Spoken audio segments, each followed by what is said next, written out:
The sailors have been in a ceaseless battle with the wind and the waves for 2 straight weeks, caught in a storm of change. They have been unable to escape the power of the winds, and they have been driven. In this unrelenting crisis the church is facing, things are so dire that the people have worked themselves to exhaustion. They have not even been able to eat properly, and the lack of sustenance has caused them to become mean and irritable with one another. They've also had to make some hard choices. They've had to do whatever they can, in fact, to keep the church afloat.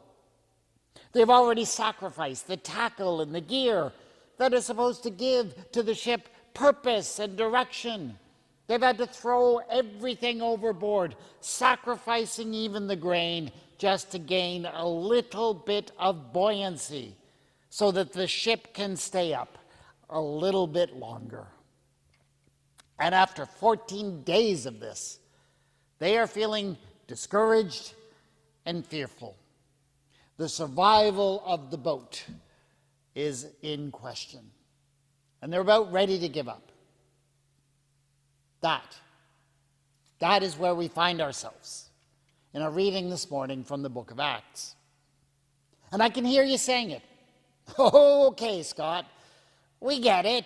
You don't need to hit us over the head with a heavy-handed metaphor. The ship is a traditional symbol of the church. The storm clearly represents the tumultuous change that we are living through. The tackle being thrown overboard is our vision that we've dumped because we're afraid of our survival. We are the overworked sailors who have become irritable and because we are spiritually malnourished. We get it. Do you really have to read our specific situation into every story you find in the Bible? But here's where you got to understand me. It's actually not me who is putting our struggles into this story. No, I'm convinced that the author of this passage gives us no choice but to take this story and apply it directly to the life of the church. And I say that because of what happens on the 14th day. On the 14th day of the storm, there's a break in the weather. The storm clouds have not disappeared. They still surround them on every horizon, dark and menacing. But for a few moments at least, the sky directly overhead clears, and the winds fall slack, and the people get a few moments to breathe. Can't help but think it's Sunday.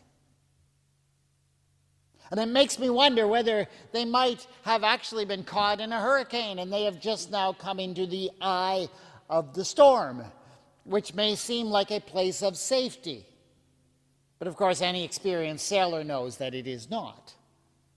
But whatever has caused it, they have this moment of much needed calm. And during this calm, something extraordinary happens. A man comes forward, and he stands before them, and one pure ray of light breaks through the clouds to fall directly upon his bald head. And the crew looks towards him in surprise and wonder as he speaks to them words of comfort and healing and encouragement, words of life, when all that surrounds them is death. And then what does he do? He takes a loaf of bread, lifts it up, gives thanks to God, breaks it, and he eats a mouthful as they watch. And then one by one, the sailors and the passengers come forward, and they take a piece of bread, and they eat, and they find comfort and strength. Oh, come on. You're going to tell me that we're not supposed to recognize what just happened as a church service? There was a sermon, and then communion. By the time this book of Acts was written, these earliest rituals of worship and communion were already established. The first readers would have immediately recognized this as a communion, and so should we. So there's no question in my mind that the writer of the book of Acts, traditionally called Luke, intentionally told this story to say something about the challenges facing the church in his own day. And if he spoke to the challenges of the early church and what it faced, well, surely it also speaks to the challenges that we face in the church today. And surely it's not very hard to compare our situation of the church today with a storm. The winds of change are whipping around us in our churches. Many are blowing very strong. There are societal and demographic shifts. We have a crisis in terms of clergy leadership, both that we can't find them and that we can't pay them. And the list could probably go on. We're in a storm. And let me be clear, this is not new. The church has been in a storm many times in its long history. I mean, the author of the book of Acts presents this story as a story of the church in his own day, but it's happened again and again. Every storm is different. Each brings its unique challenges. But the messages and the promises that speak to Paul's storm surely continue to speak to the church as we face the storm today. So, what are the messages to the church in this story that we need to pay attention to today? I'm going to start with one that people might actually point to say, no, actually this story can't be about the church. And that's the simple fact that the ship in this story is not full of Christians, right? Paul is on the ship. He's a Christian. He's on it because he's a prisoner being transferred to Rome. Never explicitly said, but it does seem in the story as if he may have some companions with him. Certainly there is one person telling the story in the first person, plural. We did this happened to us. Now, there's really no explanation for why Paul should have been allowed to bring any friends with him. It doesn't really make sense in the story, but I guess maybe he could have had a few people with him. But even if there are a few Christians on the church or on the ship, or maybe just Paul, everyone else on the ship is a pagan. The soldiers, the prisoners, the sailors, the other people who've bought passage. Everyone who gathers on the deck of that ship in the eye of the storm is a pagan, is not a Christian. So we can't see this as a church gathering. Can we? Of course we can. This is actually one of the most powerful misconceptions that we have about the church. We assume, we do it all the time, that the church exists for the sake of Christians. And it doesn't. The church exists for the sake of those who are not part of the church, or at the very least, who are not yet part of the church. And as Paul took that loaf of bread, and as he broke it, he did not do it only to feed himself or his few companions. He knew that their small presence on the ship would mean nothing unless they brought strength and hope and meaning to the lives of everyone on board. So Paul and perhaps his few companions are a metaphor for how a small church can have a big impact on society. And that continues to be the message of the church to the whole world, even if we're maybe in the midst of a storm. There's another odd thing in the story about the role that Paul plays. He is only a prisoner. He has no status whatsoever on this ship. And yet, throughout this story, we see him take on a leadership role. He gives his opinions about when and where to sail. He often tells the captain and the centurion what to do. And, of course, he gathers and addresses the entire ship's complement. So, all of that really makes little historical sense. I mean, why would a prisoner be given any status in that situation? It's surprising. But I think it's there because there's a message for the church in that today. You know, there was a time, and many of us remember the time, when the church was given automatic respect and deference in society. Today, thanks to church scandals in many denominations, the spiritual diversity of society, the church no longer gets that automatic respect.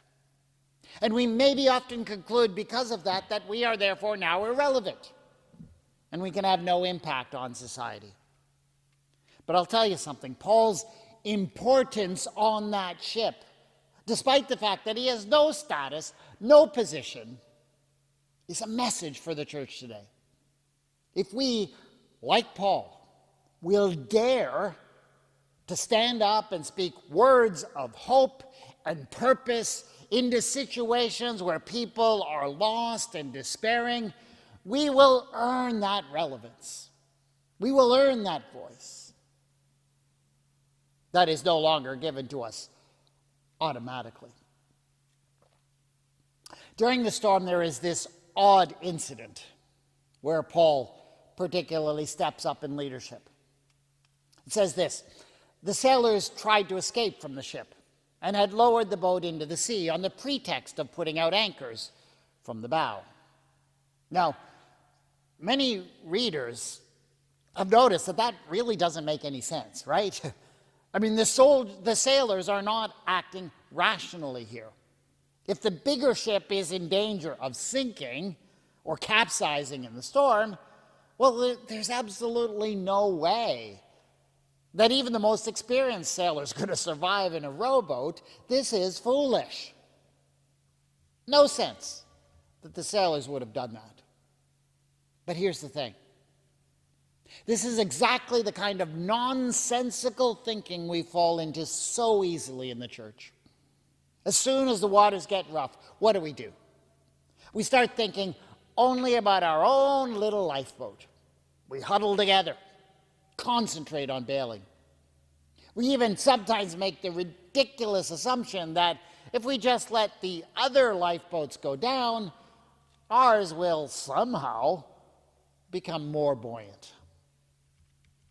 Doesn't work like that, does it? Not when you're caught in the storm.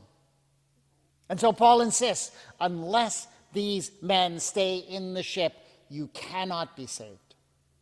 If you remain isolated in your own lifeboats, the storm will overtake you. But Paul speaks to offer us hope. If we work together, we will survive. We will not only survive, we will thrive. But there is one particular thing you need to understand about the hope that Paul offers to the church today, because he's actually very specific about it. At another point, he addresses the ship's company to explain to them that, yes, God is committed to preserving them. Men, he says, you should have listened to me and not have set sail from Crete and thereby avoided this damage and loss.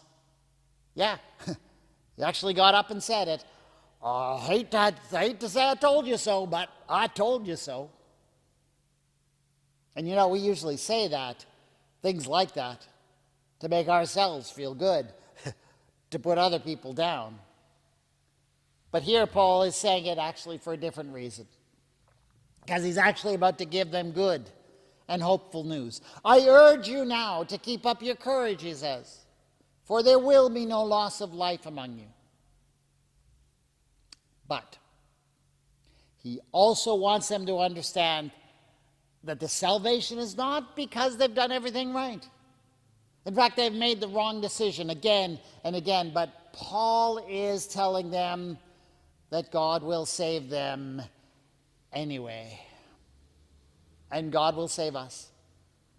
God will save us. We may make the wrong decisions in our churches.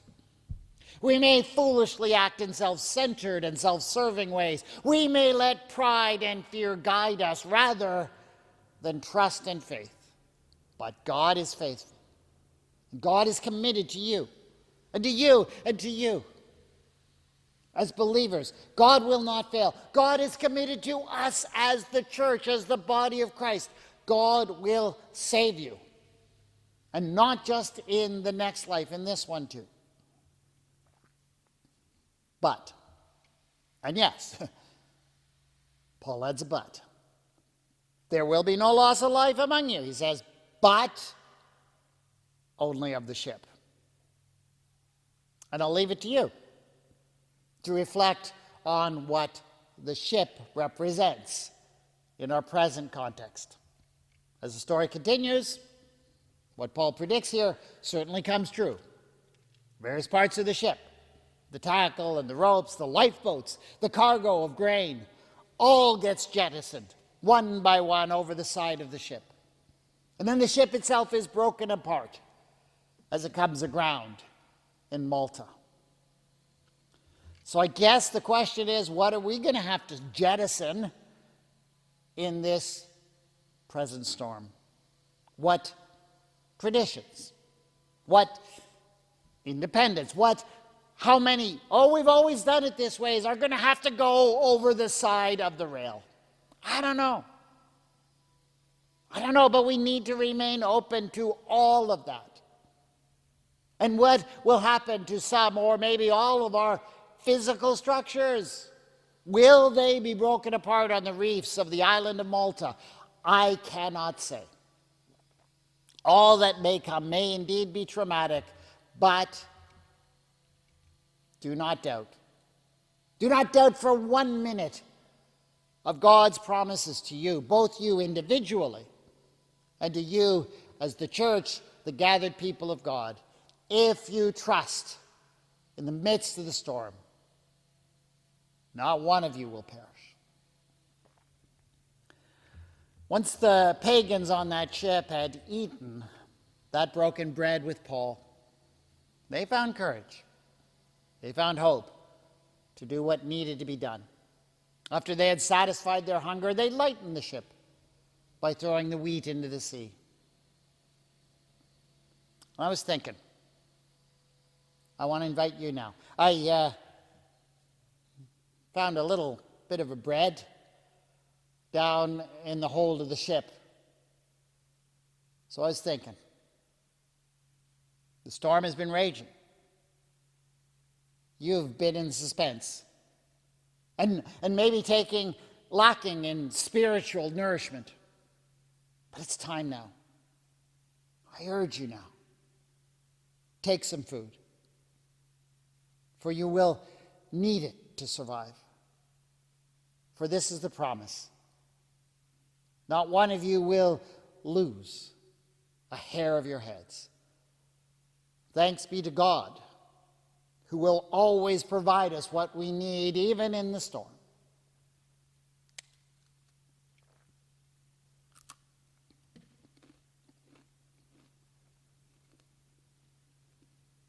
Take, eat, and live.